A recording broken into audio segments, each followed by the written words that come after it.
ខ្ញុំស្រឡាញ់គេដើរចេញទាំងបេះដូងខ្ញុំកំពុងស្មោះខ្ញុំបានដាក់ចិត្តស្រឡាញ់ទាំងអស់មិនស្មានសងថាគេជាមនុស្សសាវាពេលនេះខ្ញុំកំពុងខូចចិត្តមានតែស្រាជាមិត្តល្អពេលដែលឯកាតើខ្ញុំគួរធ្វើបែបណា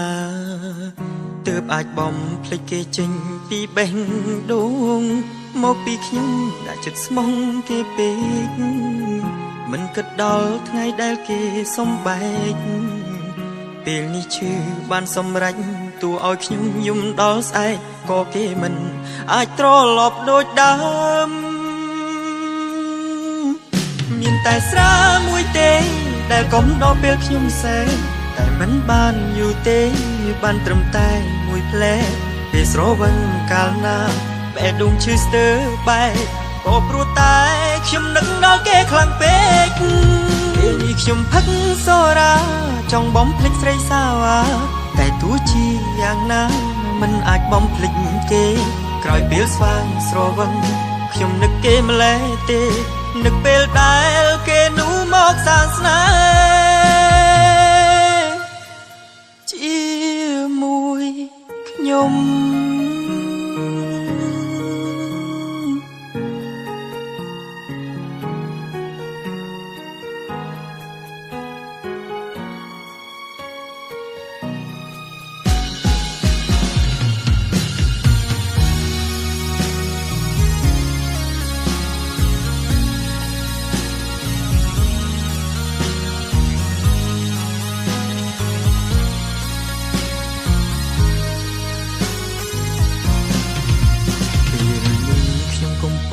ខូចចិត្ត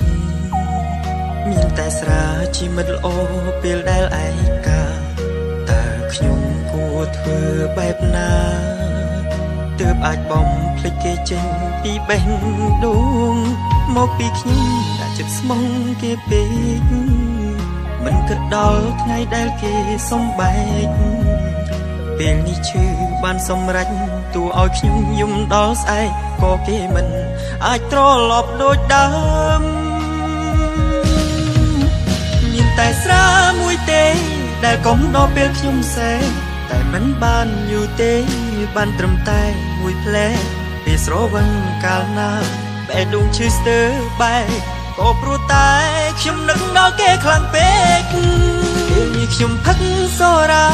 ចង់បំភ្លេចស្រីសាវាតែទោះជាយ៉ាងណាមិនអាចបំភ្លេចគេក្រោយពេលស្វាងស្រវឹង